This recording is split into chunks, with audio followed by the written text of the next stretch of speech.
মহিলাটি যেমনই ফ্রিজ খুলল, ভয়ে জমে গেল।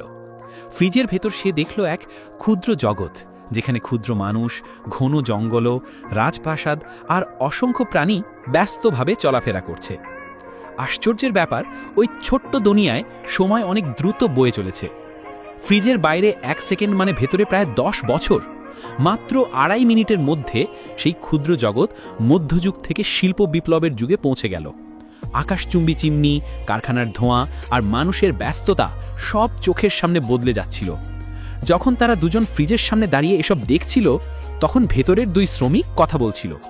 বাইরের 2 দৈত্য আমাদের 50 বছর ধরে দেখছে। ভেতরের মানুষগুলো জানত যে তারা ঈশ্বর, মানুষ তাদেরকে পূজা করত, তারা আসলে ফ্রিজের বাইরের মানুষ।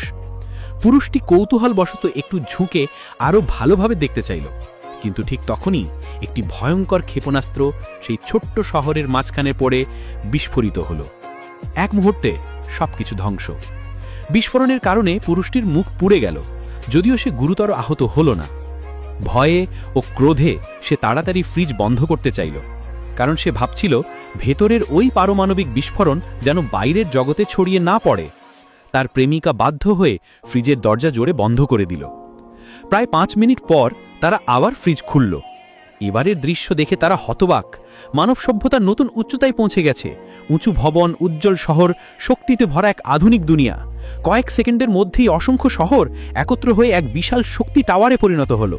হঠাৎ সেই টাওয়ার থেকে নীল শক্তির আলোক রশ্মি ছড়িয়ে পুরো ঘর আলোকিত করে তুলল। সেই আলো ধীরে ধীরে ফ্রিজের বাইরেও ছড়িয়ে পড়ল। কিছুক্ষণ চারপাশে ঘুরে বেরিয়ে সেই উজ্জ্বল আলো আবার ফিরে গিয়ে এক বিশাল আলোক গোলকে মিলিত হলো। তারপর হঠাৎ নিভে গেল। সবকিছু এত দ্রুত ঘটল যে তারা দুজনেই কিছুই বুঝে উঠতে পারল না। দুজনেই হতাশ মুখে ফ্রিজের প্লাগ খুলে ঘুমাতে চলে গেল। কিন্তু পরের দিন সকালে যখন তারা আবার ফ্রিজ খুলল, তারা অবাক হয়ে গেল।